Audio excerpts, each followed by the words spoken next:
Om Sahana Bhavatu Sahanau Punaktu Sahaviryam Karavavahai Tejasvinavadhitamastu ma vidvishavahai. Om Shanti Shanti.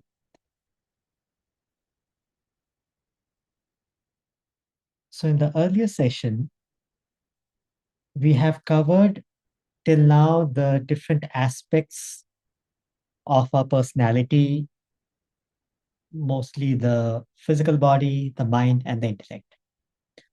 How do we function at the physical body? Service, sacrifice at the level of the mind, purify emotions. At the level of the intellect, have the clarity of thought, gain wisdom. That's the whole idea. And that's the topic we are in. So today we'll be covering the end of this chapter, and then we'll move on to the next chapter, which is talking about the culmination of human life, where in the end of the eighth chapter, we'll be covering something called as a personality chart. This is given in chapter 18 of the Bhagavad Gita. It's authentic, it is useful to understand the present state of our spiritual, where do we stand on the spiritual path. So it gives us an idea, indication based on parameters at different level. There's 7 parameters being given. Those are intellect, the different aspect, the mental temperament, the sattva, rajas, and tamas, intellect, action, actor, steadfastness, happiness, knowledge. What type of knowledge do I entertain? What type of steadfastness do I have? What type of intellect do I have? What type of an actor I am, what type of actions I'm performing. Based on that, I can categorize myself as, okay, I seem to be more of a sattvic person, I seem to be more of a rajasic person, I seem to be more of a tamasic person. So when we come to that, we will be taking it up. That's the next chapter. Today's topic, we are ending with the topic how to gain wisdom, and we are in the end of the topic. Ignorance of self knowledge makes the life of a person rough and rugged. So, till now, we saw how people innocently, ignorantly get involved and caught up in the world without understanding, without having any higher understanding of life, of Vedanta. Vedanta is telling us we can do whatever we have to do in life, but prioritize the self discovery in life. Find out who you are, and the way to go about it is the journey of the spiritual path. So, ignorance of self knowledge makes the life of a person rough and rugged because we don't have a higher purpose, higher vision in life. What happens is we get stuck at the level of the world. And what are the values do we have? Name, fame, power, position, money, family, children, woman. These are all the things which matters to us, which means a lot to us. We give value to, we give importance to. Since we do not have the higher knowledge, we compromise with the world. And in the world, these are the avenues which interest us, which hold us, which keeps us in the mundane world. And the problem with that is we go through suffering and sorrow because the world is in a flux of a change and we expect everything to be constant, which is not possible. So we go through the traumas, we go through the up and down of life, we go through joy and sorrow, we go through all this honor and dishonor in different level of the personality. We go through the fluctuations because we stay put at the level of the world. The trial and tribulation of the world produces worry and anxiety. He remains in the state of stress, but as he chooses to gain more and more knowledge, he frees himself gradually from the mundane persecution. Thus, pursuing the self, he reaches the state of enlightenment. The entire experience is like rising up in a balloon. On the ground, one feels the ruggedness of the surface. Rising even a little above the surface, the humps and bumps are gone. Gathering more height, even hills and valleys make no difference. And at the highest point, everything is smooth and graceful. So does the enlightened feel absolute peace and bliss in the zenith of spirituality. So when we stay put at the mundane level, at the gross level, everything in the world affects us, disturbs us. We are dependent on it for our happiness. So if it is good, we get excited. If it is bad, we get dejected and we are affected, positive or negative, at the mundane level. With knowledge and understanding of life, we move higher up the ladder. So what happens is, it's like a balloon example given here. As we go higher, the mundane problems, the simple problems which seem to be so big initially, no more affects us, no more disturbs us, no more impacts our personality. The reason is that we have developed ourselves internally, not getting affected by the fluctuations of the world, good or bad. Either way, we are able to stay balanced in spite of things around us not going according to our wish or going according to what we expected it to be. In either case, we are able to be balanced, normal, that's the criteria as a human being. A human is not supposed to get excited or dejected. We are supposed to be able to control our emotions, be able to handle our personality. So, as a person grows, the problems become smaller. And imagine when you're flying in the aircraft, everything on the ground looks small. It's of no consequence. It has no impact. It may be entertaining, but it has no impact on the personality. The reason being that you have grown above the pettiness of the world. So that's the state of enlightenment. He feels absolute peace and bliss in the zenith of spirituality. In the peak of growth, there is nothing in the world which can disturb you. That's the state of a human being. Those who remain in ignorance complain of iniquity and injustice prevailing in the world. That wickedness is rampant everywhere. The innocents are being deceived and harassed by the vicious.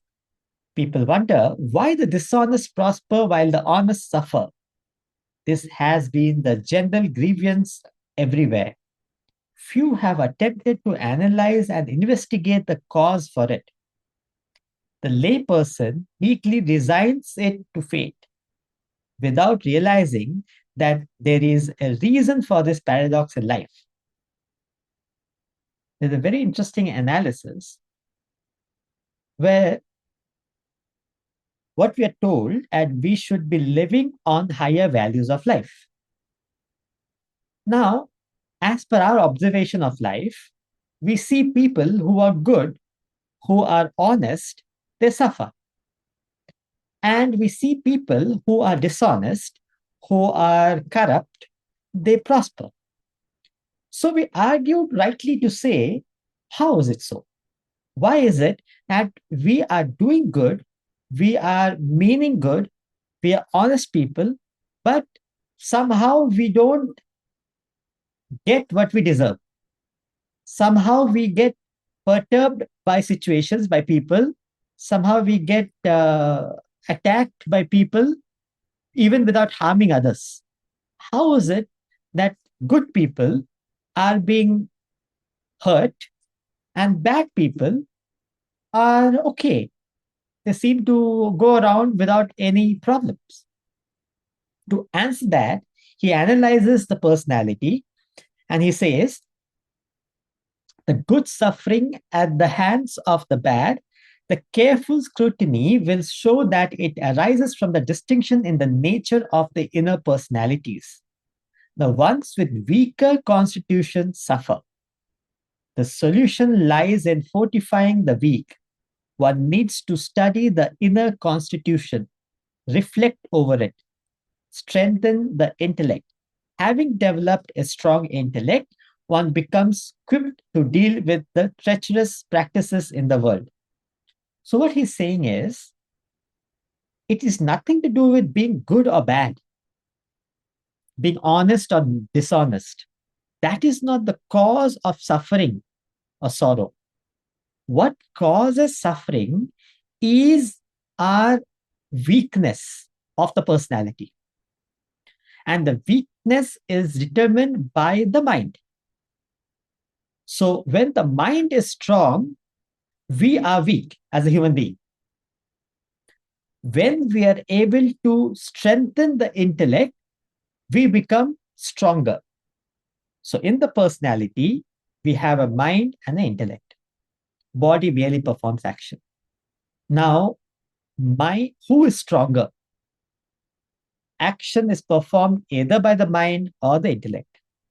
Whoever is stronger calls the shot. Now, if the mind is stronger, we become a victim of the mind. If the intellect is stronger, we are able to handle our personality in spite of negative people around us. We are able to handle situations, circumstances. We don't succumb to problems, people around us. And that's what he is talking about.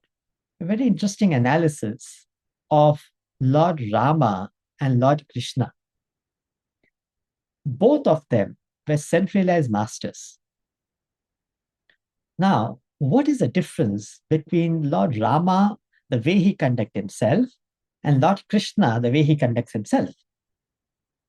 Both were born or lived in a different era.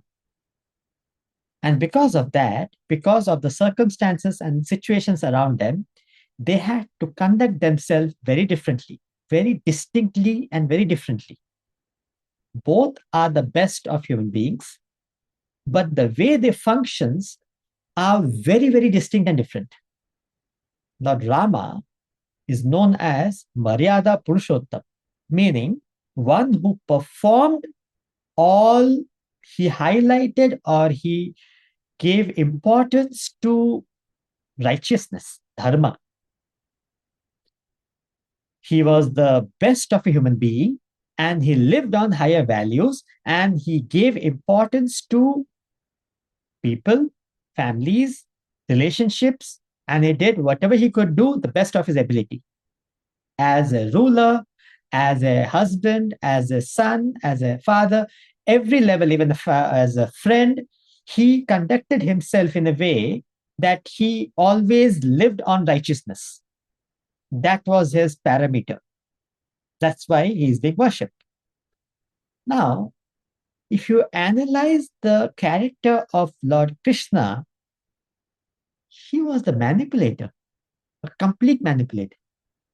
Every level, every aspect, even the Mahabharata war could have been perhaps avoided, but it happened because it was planned as such. Now, he also was a realized master, and Lord Rama also realized master. But since Krishna was born in a Treta Yuga, in a different yoga, so his purpose, his way of conducting himself was very different based on the situation, circumstances around him. And Lord Rama conducted himself very differently. So we are in Kali Yuga. We have to be smarter in life. Otherwise, you will be taken for granted, taken for a ride. That's the world. Now, what is the difference between a person who is corrupt, who is manipulative, who is selfish, self centered, versus you talk about Lord Krishna, who's a manipulative, who's also manipulator. He's also did a lot of negative things. But what makes the difference is the intention behind the action. Lord Krishna only resurrected righteousness in the society. That was his only goal and purpose in life. Whatever he did was only to help the society to move back to righteousness. There was anarchy, there was unrighteousness. His purpose was to kill, destroy negative people, to resurrect righteousness. That was his role in the world. He performed it best of his ability. He did that. Now, that differentiates him from anybody else. A terrorist, he's also performing, planning, scheming, but his intention is negative. He wants to destroy people for his own sake, for selfishness, for selfish reason, negative reason. That makes it negative. So here, the understanding is, why are the good people suffering? Why are the bad people prospering? Because of the quality of the personality determined by the mind and the intellect. So let's understand it with the graph. It's easier to understand that way. So what we're saying is, human beings, based on the mind and the intellect, are you operating at the level of the mind, or are you operating at the level of the intellect? Based on the level of operation, you're categorized as an aggressive or a passive person. If you use the intellect, if you operate at the level of the intellect, if you use the intellect to act every time, you are an aggressive person. If you use the mind all the time, if you operate at the level of the mind, you are a passive person. Now, the word aggressive, it should not be understood as loud, abusive. That is not aggressiveness. Aggressiveness, when we say in the spiritual context, we are talking about the inner personality. You are aggressive internally, not externally. It is not that you have to be loud, you have to be very aggressive, means you have to try to dominate people, you have to, not that kind of, that is not referred to as spiritual. Spirituality is that you recognize other people, you have no ego arrogance, you genuinely feel for others, you have identification for one and all, there is no attachment, there is a universal feeling of love for others. And based on that, you conduct yourself with the intellect smartly. That is the aggressive part we are talking about. So here we are. A human being can function at the level of the mind. We are calling it as a passive people. When you're operating at the level of the intellect, aggressive. What is the intellect? An ability to think, reason, judge, decide, discriminate, analyze. When we are logical in our approach in life, when we are thoughtful in the way we conduct ourselves, we are aggressive people. When we are emotional in the way we conduct ourselves, we are passive people. Anything happens, just emotional. Even somebody starts talking, emotional. Can't handle anything, emotional, passive people. When you are able to handle yourself at any situation, you are an aggressive person, right? Intellect and the mind.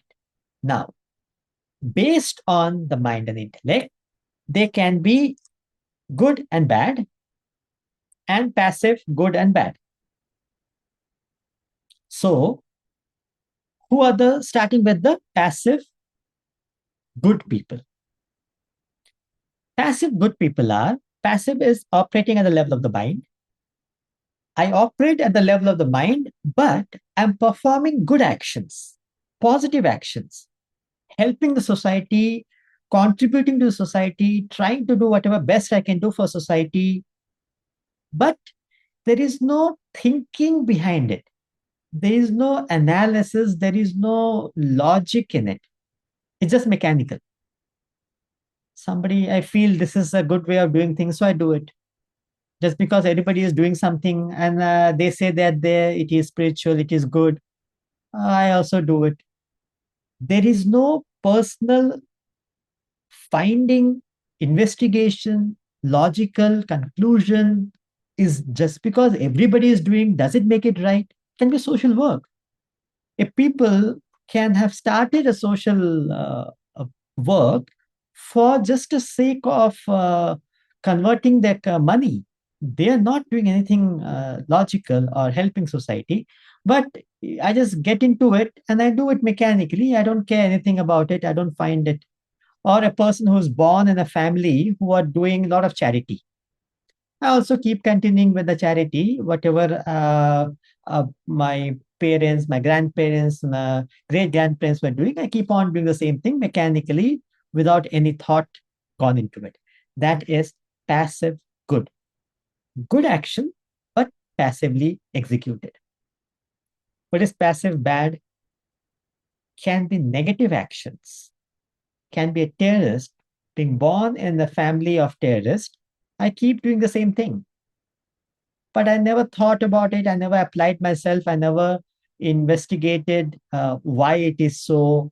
Should I perform in a different way? Nothing. Why is it right? Why is it wrong? No inquiry. I just mechanically keep doing it. Herd instinct, I follow it. Uh, that is harmful for others, is bad because the impact is bad and passively executed. Passive bad level of the mind. I'm not consciously planning to do bad, but I mechanically do bad.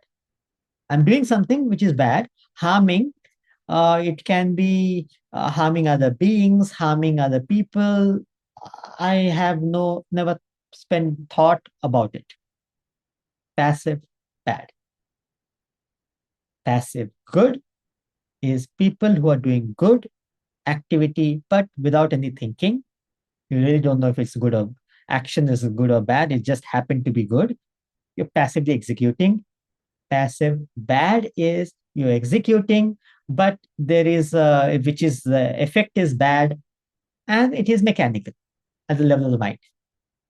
Then comes aggressive bad people. This is what is, these are the people who are manipulating over the passive good and the passive bad, who are the controlling in the society on the negative, on the people who are not able to think, who are the weak people in the society. Passive good or bad. So they are scheming, manipulating, smart. They are lot of thinking, lot of intellect is applied, but for negative actions. They are consciously performing negative action. They can't say they don't know. They very much know how to perform negative action. They very much know which are the loopholes in the government. They know how to leak a paper. Neat paper is out. They know how to do it.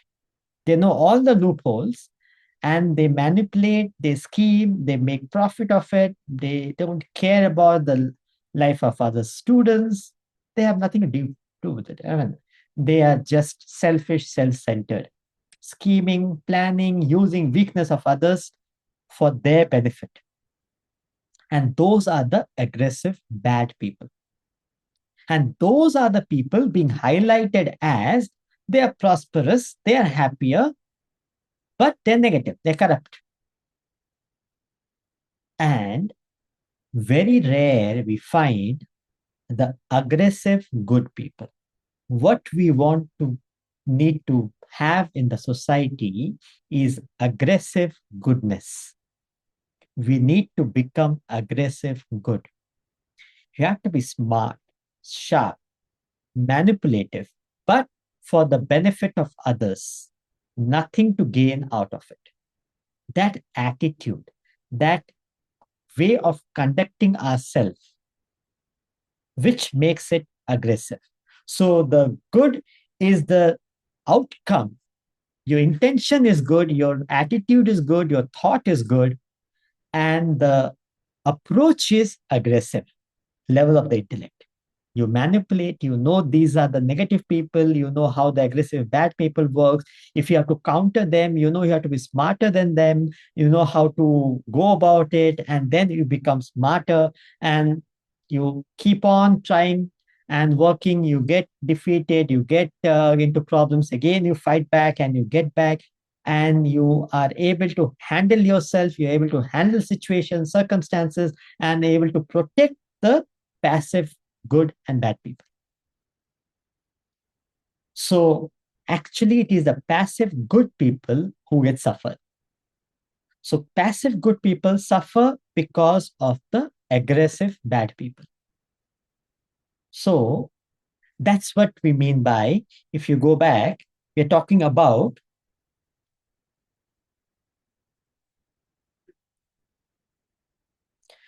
people wonder why the dishonest prosper while the honest suffer. This has been the general grievance everywhere. So we believe that these values, what we are talking about, it is not functional, it is not practical, it is not relatable. It's, it has to be updated. It's outdated. It doesn't work in today's world. But it is lack of understanding and lack of application. There is no limitation of the knowledge of the values. Simply said, law of gravity, there is no limitation of the law of gravity. It works for everyone.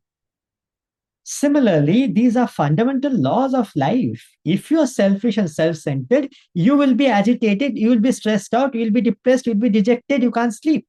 It's a law. Nobody can change it. Now, we see that people, what appears is not what it is. It's a very important point to note. We see people very happy, very prosperous, very luxurious life they're leading. And after a while, we suddenly come across they're in debt. They are full of, they have to pay back money they have taken from the government, from people. They have taken money and public money they are enjoying themselves. What sort of prosperity is that? And agitated, disturbed, they don't have proper family, they don't have proper relationship with their own people. We're talking about how do you conduct yourself in life, grow in life with values, with principles. And that is what he is referring to as the aggressive part. Aggressive person, he doesn't succumb to problems. Just because there's a problem, you don't compromise with your principles.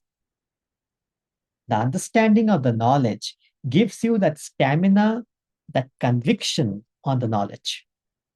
The laws function meticulously. That doesn't change with people, with time. It is we have to understand how to go about it. So the solution lies, the one with the weaker constitution suffer, the solution lies in fortifying the weak. One needs to study the inner constitution and develop the intellect, the aggressive and the passive. The nature of human beings fall under two broad classifications, the aggressive and the passive. The aggressive are those who use the intellect in life's activities, while the passive operate from the level of the mind. Again, each of these can be classified as good or bad. That's the diagram we have covered. So same with passive. There is a passive, good, bad, aggressive, good, bad. The term aggressive and passive have a special connotation derived by the use and non-use of the intellect. The mind and intellect are two equipments which propel human activity. The body cannot act on its own. Action proceeded from either the mind or the intellect. The person is considered passive when he acts from his mind while without the guidance of the intellect, whereas he who uses the intellect to direct his mind and body to act is classified as aggressive. Right? We explained, we are just covering it. Aggressive is one who's using the intellect. Passive is one who is merely using the mind, no reference to the intellect.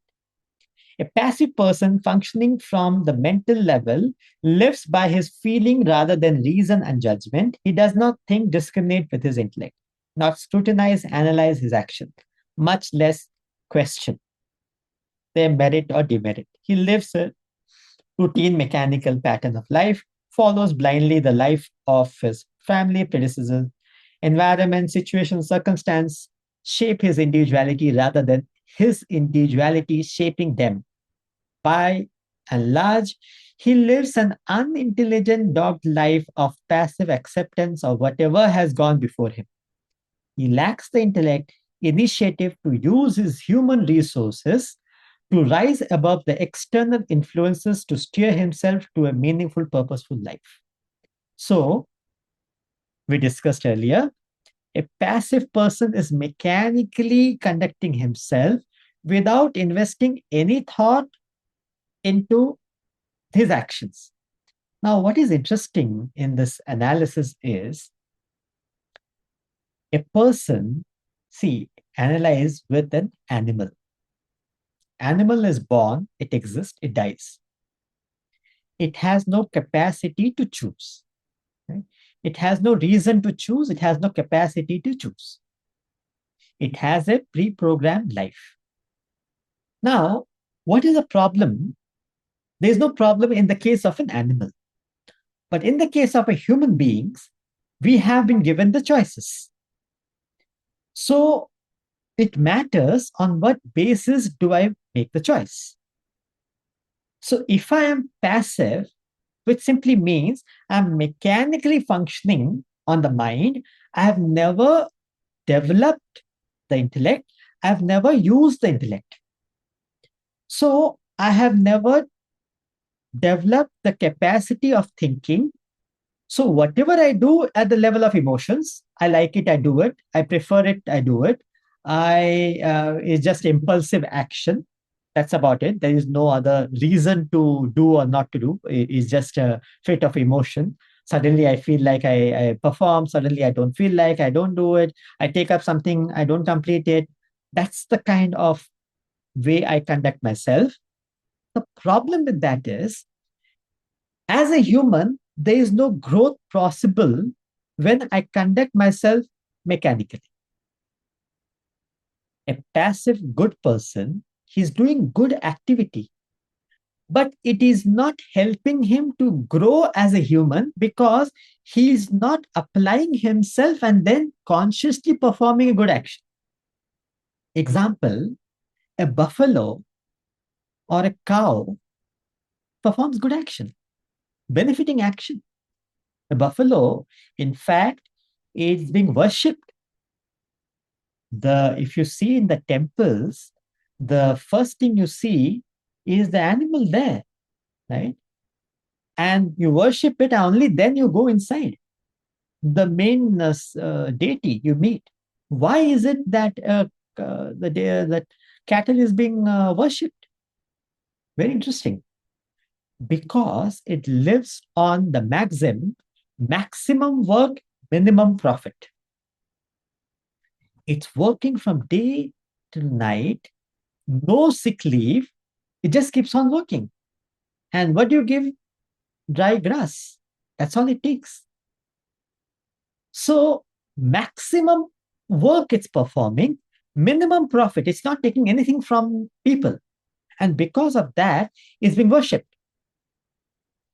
And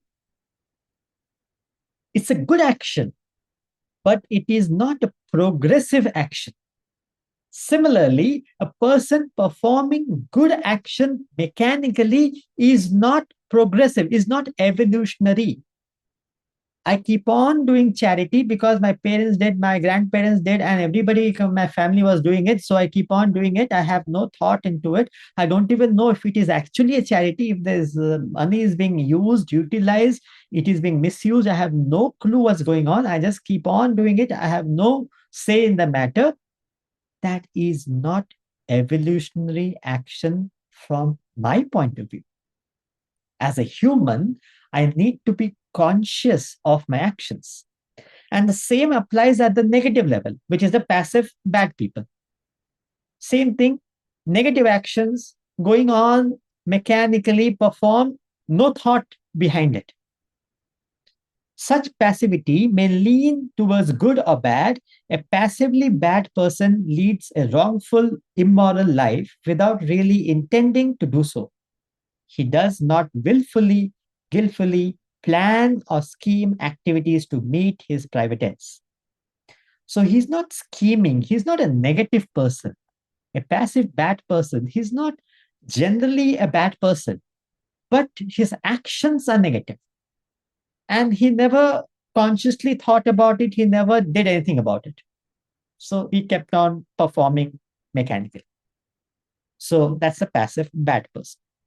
So it is with passively good person. He is involved in the way of life which happens to be good, moral, without even realizing it to be so. He merely leads his life based on good impulses. He does not plan and execute a virtuous way of living.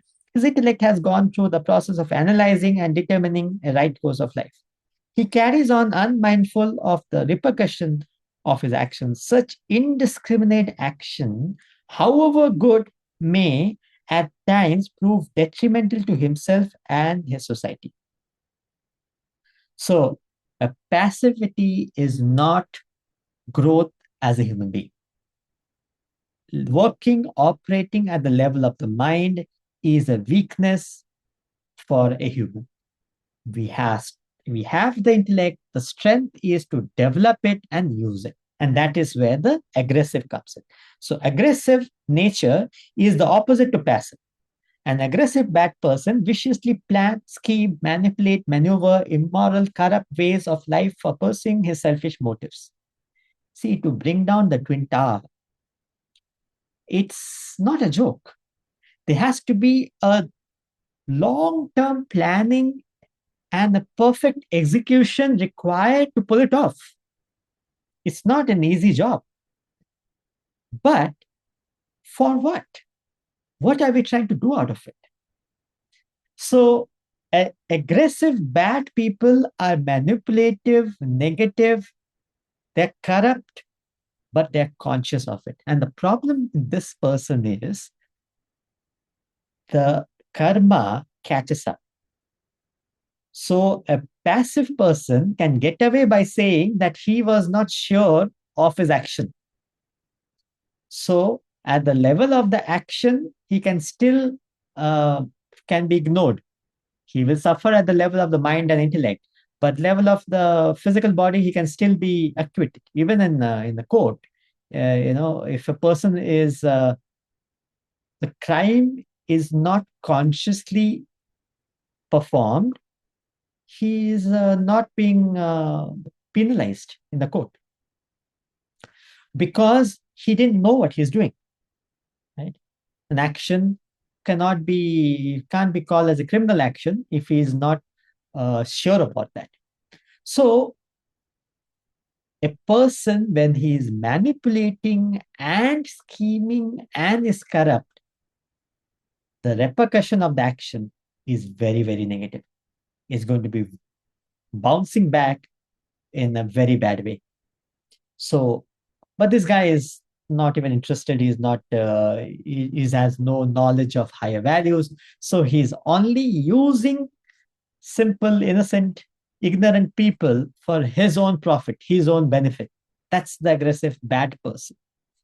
He observes no scruples, breaks custom, tradition, rule, regulation, all his self centered personal aggrandizement.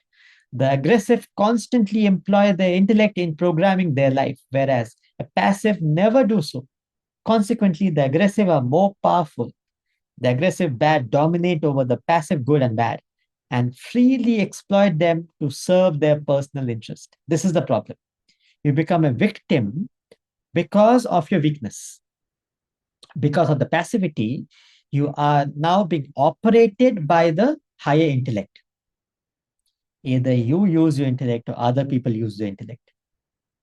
So if you don't use for your own action, other use for their own benefit. That is the aggressive bad people are overpowering the passive good and bad people. So there is no problem with the values. The values are not performed with right understanding. And because of that, you see a flaw in the way it's functioning. The fourth cadre is the aggressive good person. Rare indeed is one in this category. The aggressive good is inherently virtuous divine.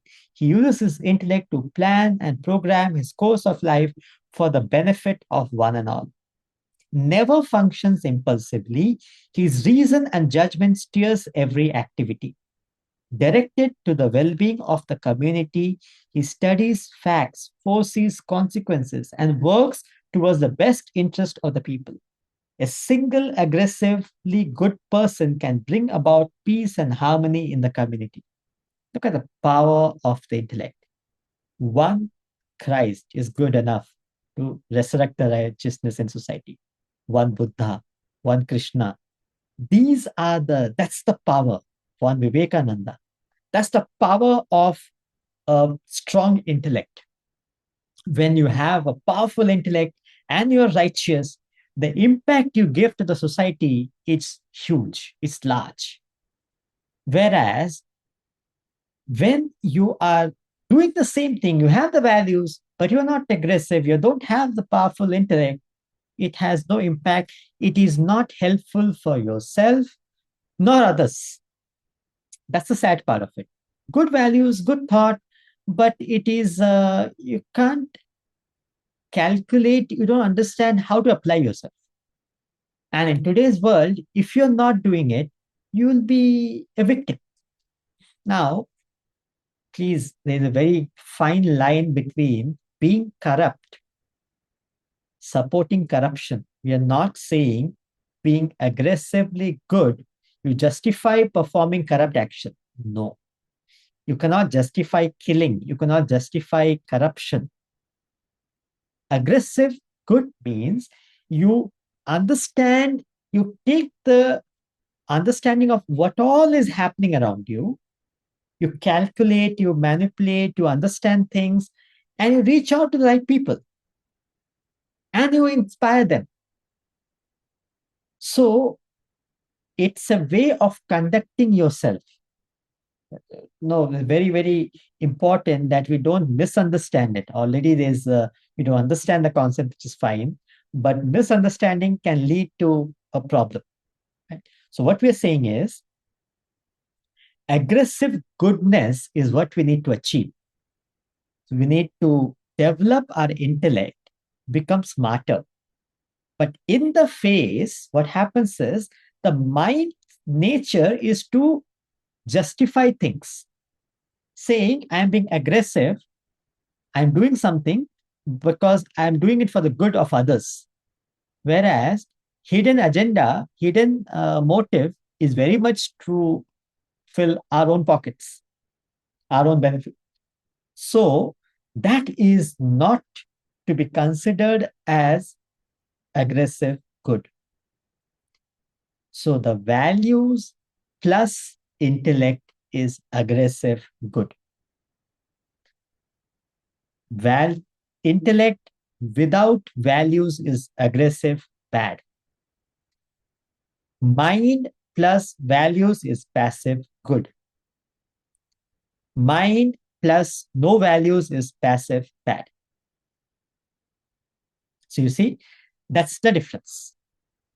So we are saying that develop the values as well side by side with the intellect, not just the intellect. That's where the problem comes in. So once you become smarter, there's a very fine, very rare people who are smart and good. Most people, when they tend to become smarter in life, they try to think of their benefit. They tend to become selfish. Very, very rare indeed are people who are sharp, smart, and beneficial, genuinely wanting to contribute to society, to the world, has good values in life. Very rarely to find them. So it is important that we give importance to both the aspect. Values plus intellect. So if we compromise with values, we will start manipulating and justifying our action, saying that we are doing aggressively good action, but actually it is for one's own benefit. So we need to develop the values, read the scriptures, get the understanding, fortify yourself, ground yourself in the knowledge, and develop the intellect. Both are required to conduct ourselves in life. The proportion of the passive far exceeds the aggressive everywhere. The reason being that human beings hardly use their intellect. They live at the level of the mind and its emotion, feelings, likes and dislikes, and suffer the consequences. So the example given is of Mahabharata, where the Kauravas and the Pandavas, as you are aware, the war between Mahabharata, Bhagavad Gita, Mahabharata war was between the royal princes, but two royal prince kingdom, the Kauravas and the Pandavas. The Kauravas were the negative people and the Pandavas were the good people. Passive, good, aggressive, bad. So Kauravas were the aggressive, bad people, and the Pandavas were the passive, good people. They were nice people, good goody, but they have no smartness, sharpness to conduct themselves. And that's where it was Lord Krishna who came in the picture and who handled him the whole situation. Otherwise, it would have been taken towards the unrighteousness in the society because aggressive bad will overpower the passive people.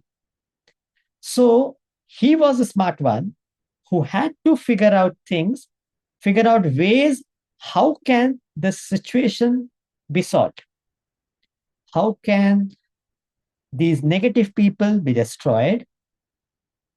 How to go about? In fact, there are instances in the Bhagavad Gita war where it was Lord Krishna who did the negative way of killing people of the opposite army.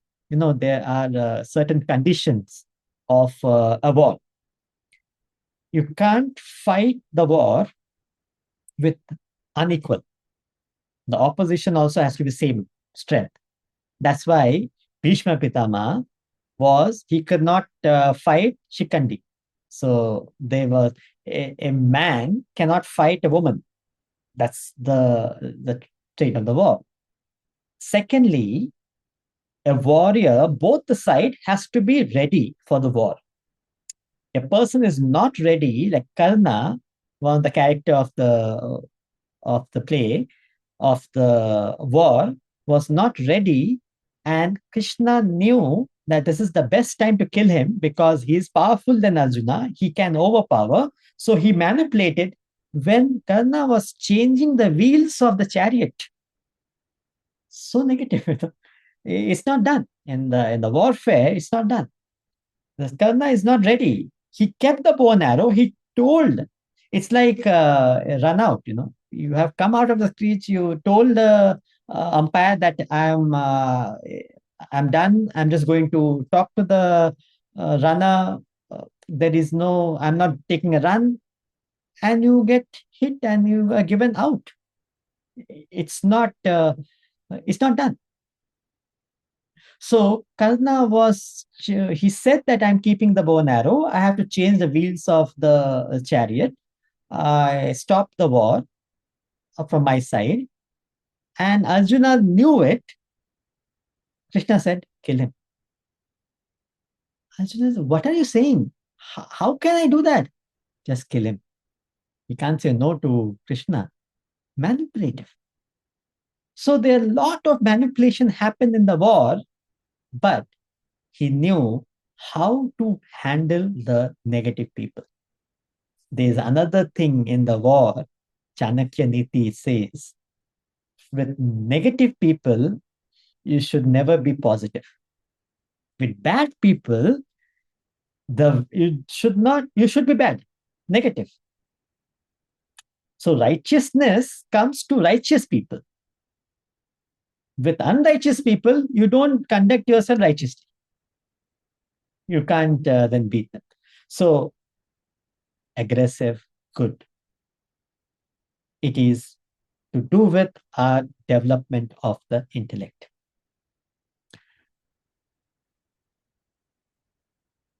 The Pandavas sought the guidance of Lord Krishna. Krishna was the personification of aggressive goodness. He employed his intellect effectively to destroy the vicious plans of Duryodhana and the rest. The aggressive good prevailed over the aggressive bad. Krishna relieved the suffering of the Pandavas and resurrected righteousness in the country.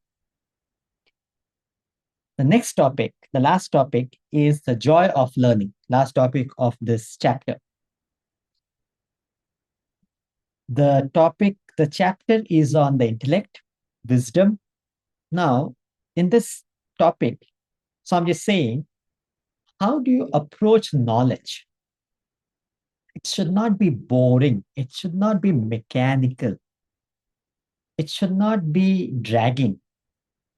What makes it boring, mechanical, dragging? Your approach to the knowledge. Any knowledge for that matter. It can be science, it can be mathematics or management, it can be, we're talking about spiritual knowledge, any knowledge. There has to be, it is the way you take it, way you conduct yourself. In one of the texts of The Fall of the Human Intellect, we talk about the liberal and servile education, where the approach to education makes it servile. I want to learn with a utility tag. Such a thing. These are knowledge which is supposed to be in the education sector. Children, as they're growing up, as we are growing up, we need to know how do we reach out to knowledge. Very, very important information, especially for career related. When we are choosing our career, on what basis do we choose? It has to be based on swadharma. Swadharma means one's own nature. Swa means one's own, dharma means nature, not paradharma. Para means alien, dharma means nature.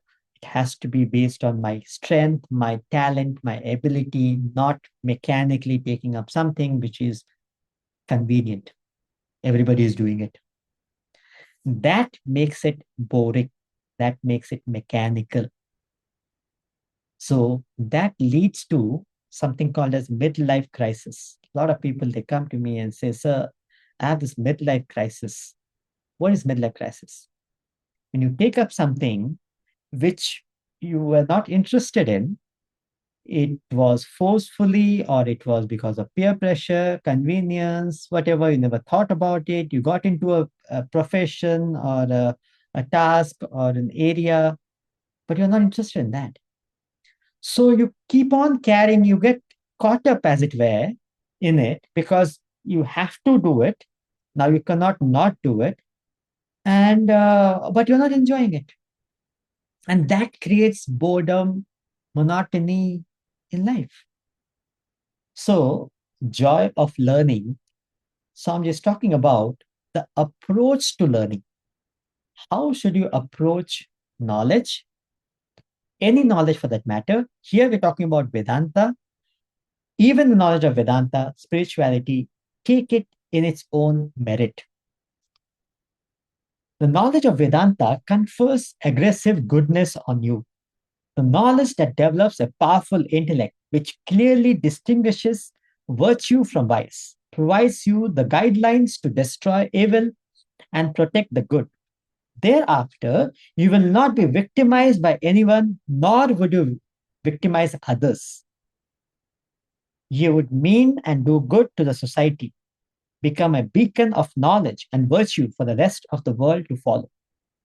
This is a very, very sad thing in life. What happens is people who become powerful, stronger, they tend to bully others. They tend to use others, abuse others, weaker people. So that's what he means. You don't victimize others just because you're smarter. Very important. I think it was the movie was Superman. I think it says, with power comes responsibility. Great power comes great responsibility. So when you become stronger and powerful, your responsibility is to protect others, not abuse others. not bully others. There will be people who are not smarter, but especially, and it is being encouraged. It's being taken for granted in society. It can be, we see it from childhood. It can be in schools. It can be in colleges. Bullying as being ragging is such common thing which we have seen in different times. That's people are smarter, little bit of smartness. They try to abuse, victimize other people who are not that smart, innocent people. So that is not growth in a person. You become a beacon of knowledge and virtue for the rest of the world to follow. People carry the general impression that Vedanta is abstract, terse, inaccessible, not meant for common people, and that only those who are brilliant should attempt to approach it. This is not true. The misconception arose because the subject matter of Vedanta has to be learned and practiced like any technique, skill, or art. And the process of learning takes a while for the learner to relish it. The initial period of learning is trying. It puts off even some sincere seekers. Ironically, it is a knowledge which is most fascinating. The study of Vedanta in the early hours of the morning becomes most inspiring and enchanting experience day after day. So, since we don't approach the knowledge properly, we want something out of it. We tend to believe it's abstract knowledge. It's very difficult knowledge, only for smart people, only for intellectual people. No, it's not so. It's for everybody. And with the knowledge, it helps us to develop our personality, develop our intellect, gain higher values, gain the understanding of what is virtuous, what is vicious, why it is virtuous, why it is vicious. Just because everybody said that we should be unselfish in life, we don't have to be unselfish. Just because everybody said that we have to conduct in a particular way, we don't have to do it a particular way. We question, we analyze, we apply ourselves. And that should be the approach to Vedanta. Don't take it just because it's being repeated, just because it's being mentioned here. It's ancient knowledge. Doesn't matter. That's not the reason for us to accept it or live by it. The knowledge stands on its own. We need to understand it. And once we invest ourselves into it, that commitment, see, 1 hour is nothing. Can't achieve anything in it. It is your own commitment in the knowledge. First thing in the morning, whatever time you can spend, invest in yourself. Invest in the knowledge. Gain the knowledge. Read less, think more. That's how you approach it. So try to understand. You read one paragraph and try to understand it better. What are they trying to say? What is the implication? What does it mean? Why are they saying that? Then you are thinking in line with the scripture. You're aligning yourself with the scripture. What happens is we all have grown up with, by seeing people around us, we have built our own value system, our own principles of life. Now we have our own philosophy of life, which is fine. We need to verify that principle, values based on something higher. Is it right or not? Not because I believe it, it becomes right. It has to be tested, verified. There's a tick mark in Instagram, you get a tick. YouTube also, I think, Facebook, you get a tick, blue tick. Is it verified? Suddenly somebody said something, I accepted. I live my life based on that. Values has to be verified based on the laws of life. And based on those values, what do I give importance to? Should be verified. And based on that values, I have principles of life. And based on those principles, I have my philosophy of life. I live on it. I go by it. Then I'm in the right track. Study of Vedanta, investing on this knowledge, the early hours of the morning becomes more inspiring. When you keep learning, it becomes so enticing. It becomes so interesting. That's the joy in learning. When you take it and the face value, you don't enjoy the learning. but read it and try to understand, reflect on it. That gives you the enjoyment of it. The knowledge of Vedanta is best grasped between 4 a.m. and 6 a.m. if impractical, you may choose a time as close to it as possible. The knowledge has to be taken in regular doses. Approach it as you would any scientific knowledge. Study and reflect daily upon the truths therein. Do not proceed further until you have absorbed the portion already covered. Thus, through systematic study and reflection, you gain the light of wisdom, a light that will guide you towards spiritual enlightenment. Thank you.